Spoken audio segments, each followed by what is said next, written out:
Bonsoir à tous, ravi de vous retrouver pour le 19h à la une ce vendredi. La Royal Air Maroc lance une grande première, une ligne aérienne reliant Dakhla et Paris. Les premiers passagers étaient à bord du vol inaugural ce matin. De quoi booster davantage le potentiel d'une région réputée en tant que destination propice au tourisme balnéaire et au sport de glisse. Ils sont de plus en plus nombreux à retrouver la mère patrie pour des vacances en famille. Nos compatriotes résidant à l'étranger savourent les joies des retrouvailles et les avantages que leur garantit la décision royale pour un séjour dans les meilleures conditions. Du théâtre dans cette édition, Ma ville à moi, une nouvelle représentation de la troupe Anfes qui retrouve les passionnés des arts de la scène au Théâtre National Mohamed V de Rabat. On y retrouve une brochette d'artistes marocains sous la direction d'Asma Houri. La première route aérienne directe entre Dakhla et le continent, c'est désormais chose faite. La compagnie nationale Royal Air Maroc a lancé ce matin le tout premier vol direct Dakhla-Paris, une première historique. Les développements, Bakar Dlimi, Mariam Missi. 4h30 de vol, rallye Dakhla à Paris. Une liaison directe, sans escale, et une première pour la compagnie nationale. Quelques 80 passagers ont débarqué cet après-midi sur le tarmac de l'aéroport. Ça fait plus d'1 an que je n'ai pas voyagé en avion et le premier avion que je prends c'est pour venir à Dakhla, donc je suis très heureux et après 4h30 de vol, tout s'est bien passé. C'est très confortable effectivement d'arriver ici avec un vol direct, on a beaucoup apprécié. Du confort et du gain de temps. Voilà donc ce que promet cette desserte directe, point fort de cette nouvelle connexion aérienne. Là, on passe 4h30 dans l'avion, tandis que quand on prenait et qu'on s'arrêtait à Casablanca, c'était un coup de 6 heures.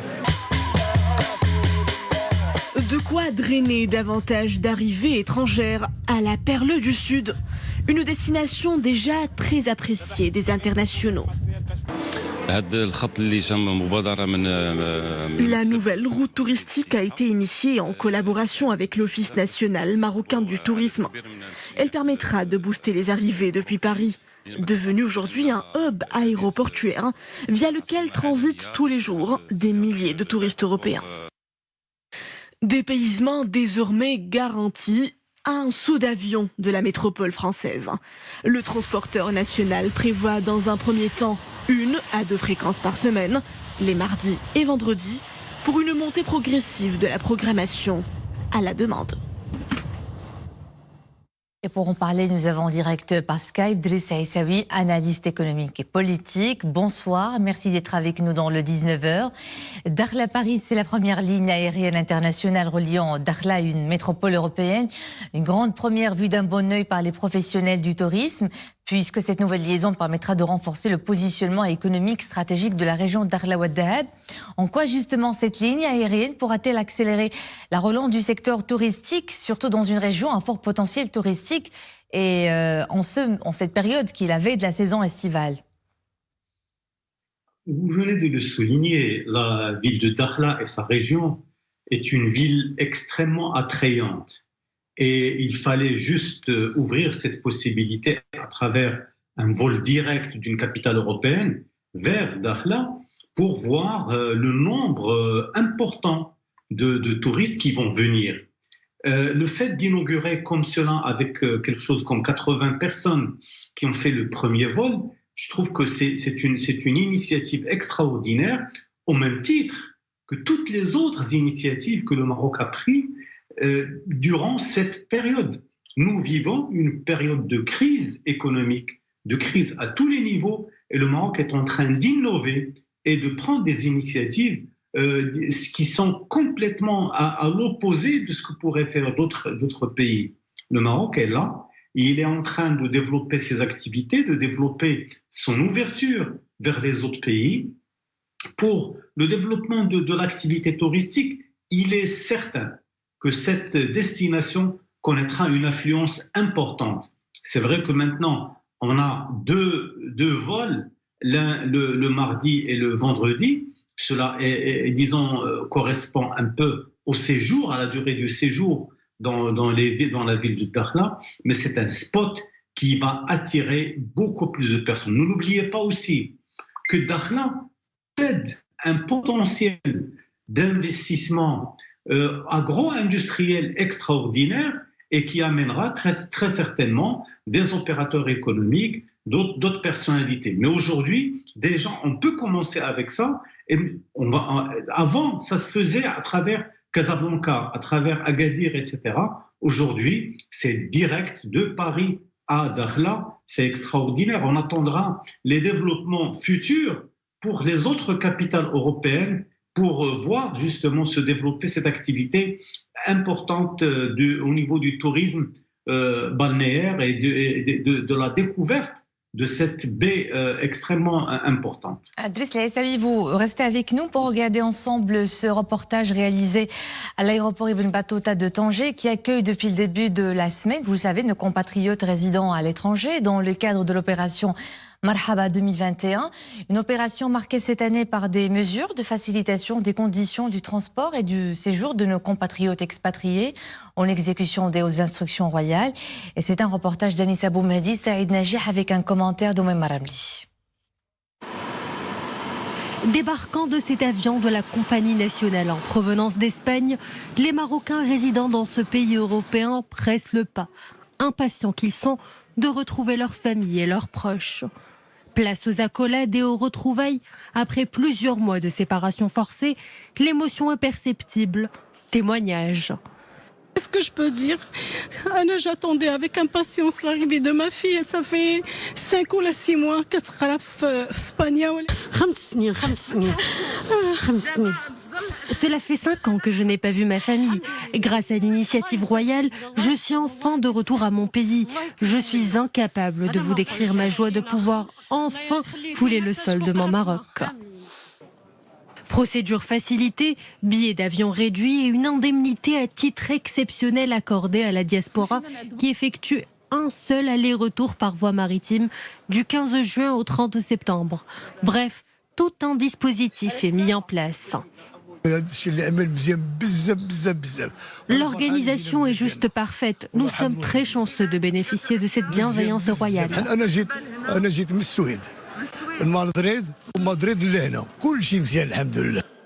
Heureux d'enfin retrouver leurs proches, ces vacanciers quittent l'aéroport tout sourire.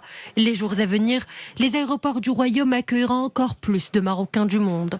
Des vols additionnels au départ de plusieurs villes du vieux continent sont programmés rien que pour le mois prochain. Driss El Aissaoui, la joie de la diaspora marocaine de retrouver son pays d'origine, outre l'émotion des retrouvailles grâce à l'initiative royale, le retour de nos compatriotes ne manquera pas de relancer et de redynamiser l'activité touristique après une longue traversée de désert, il faut le dire, pour ce secteur dû à la crise sanitaire. Comment on peut se rattraper un petit peu dans un contexte toujours pandémique tout de même? D'abord, soulignons que cette initiative royale est extraordinaire. Elle a ouvert la possibilité aux Marocaines et aux Marocains de pouvoir venir rapidement voir leur famille, et ça, c'est quelque chose d'extraordinaire. Deuxièmement, il faut aussi souligner que cette initiative ne va pas apporter tout de suite des résultats. Ça va revenir, on va attendre un moment pour que justement les Marocains y vont rentrer. Nous avons des couacs avec l'Espagne et avec un certain d'autres pays, et le Maroc a pris des initiatives pour orienter les citoyens marocains du monde à des aéroports qui ont la possibilité de les transporter, et même pour le transport maritime, il y a eu des initiatives. Donc, nous sommes en face d'une position et surtout d'initiatives louables que le Maroc est en train de faire. Ils vont participer à la consolidation des liens de fraternité que nous avons avec les Marocains du monde, mais surtout, ça va relancer l'activité économique dont on a besoin. Parce que arriver à Casablanca, à Marrakech, à Fès, c'est quelque chose d'extraordinaire pour les opérateurs économiques sur place, pour les citoyens qui sont loin de leur famille, et ça permettra, bien entendu, d'aller de l'avant dans la relance de cette activité qui est très importante pour le Maroc. Donc, nous n'oublions pas, le Maroc est un pays en marche. C'est un pays qui marche, c'est un pays où les solutions sont disponibles. On est en train de les mettre en œuvre Et j'espère que ça va continuer. Je suis sûr que ça va continuer. Et toutes les possibilités sont ouvertes pour justement accueillir tous les Marocains du monde dans leur pays et aussi les touristes. Il ne faut pas les oublier parce que l'activité touristique est une activité importante. Nous attendons à ce qu'il y ait d'ici quelques mois une relance de l'activité touristique pour permettre à ce secteur de pouvoir respirer de manière plus importante. Driss Aissaoui, analyste économique et politique, merci pour cet éclairage. Vous étiez en direct par Skype. Et pendant ce temps, les agences de voyage sont prises d'assaut après de longs mois d'inactivité. Les professionnels du secteur espèrent rattraper de grosses pertes cumulées pendant le confinement et entendent profiter de la saison estivale dans ce contexte d'allègement des mesures restrictives. Yassine Benjeloun, Mounia Marouche et Omer Marami. Une longue file d'attente ce matin devant cette agence de voyage de la capitale. Dès l'annonce des baisses des tarifs aériens et des facilités offertes, c'est le grand rush. Après la réduction des prix des billets, notre famille établie à l'étranger a décidé enfin de rentrer au pays. Nous sommes ravis. Dès l'annonce de l'initiative royale, j'ai accouru vers cette agence pour prendre des billets pour mes frères établis à l'étranger. Ce grand rush est tant attendu par les tours opérateurs. Après 18 mois de léthargie, ils voient enfin le bout du tunnel. Enfin, les Marocains résidant à l'étranger et les touristes vont revenir. Les agences de voyage, les hôtels et les restaurants vont enfin rattraper le manque à gagner et sauver leur saison estivale. L'opération spéciale de la Royal Air Maroc a enregistré depuis son lancement plus de 500 000 réservations, dont 90% au prix promotionnel.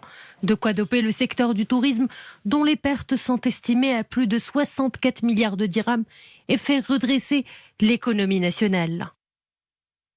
Les arrivées de nos compatriotes résidant à l'étranger se poursuivent donc dans le cadre de l'opération Marhaba. Plusieurs centaines de travailleuses saisonnières marocaines dans les champs agricoles espagnols de Huelva sont arrivées au port de Tangemed en provenance d'Algeciras. Une traversée rendue possible grâce à une ouverture exceptionnelle des frontières entre le Maroc et l'Espagne. Ces travailleuses saisonnières ont été soumises au test PCR avec le respect des procédures de désinfection et de la distanciation physique, conformément au protocole sanitaire en vigueur.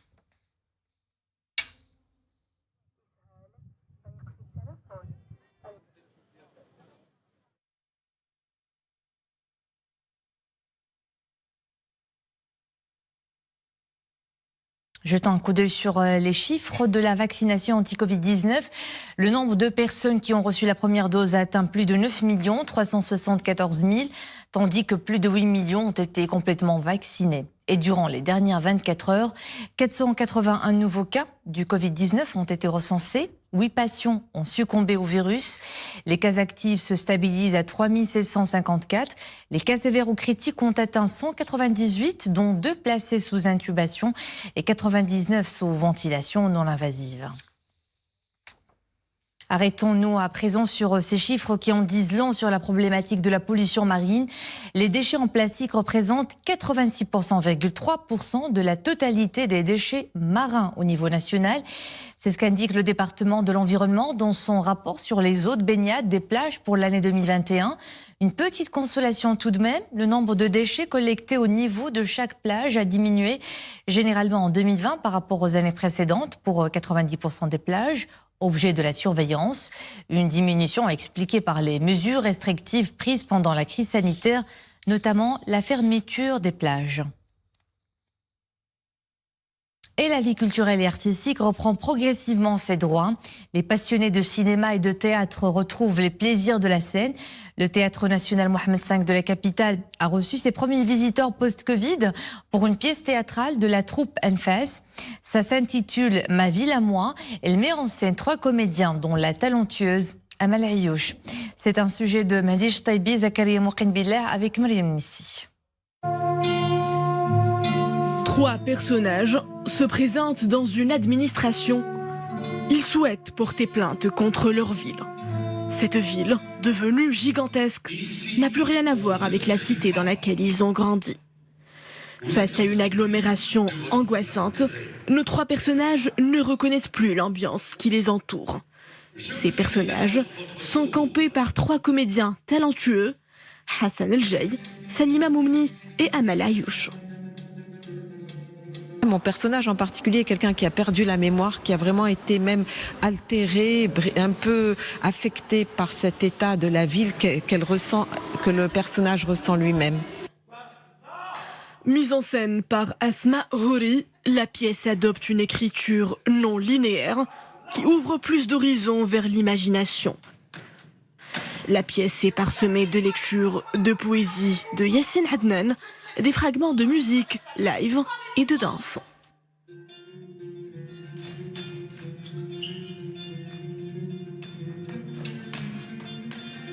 Qui dit langage de corps, il parle de chorégraphie, mais surtout d'expression corporelle. C'est pas de la chorégraphie, c'est de l'expression corporelle que la metteur en scène essaie de travailler dans tous ses travaux. Depuis le début, ça fait 10 années que Théâtre Anfas œuvre dans ce sens. C'est un travail, disons, total, qui essaie de joindre un petit peu toutes les disciplines possibles pour en faire un univers imaginé et, disons, visuel et sonore, là où il y a beaucoup de sensations et beaucoup de choses à vivre et à méditer. Envers et contre tout, le trio poursuit son combat pour un avenir meilleur. Si, au début, les personnages sont des étrangers les uns vis-à-vis des autres, ils apprennent vite à se connaître. De là naissent des affinités, des disputes ou des amitiés. Une allégorie de la vie urbaine, avec ce qu'elle comprend d'ennuyant ou de frustrant. Et c'était le clap de fin de cette édition. Merci à vous de nous suivre. L'info est de retour à 21h avec Mohamed Redel Al-Bidi. À demain.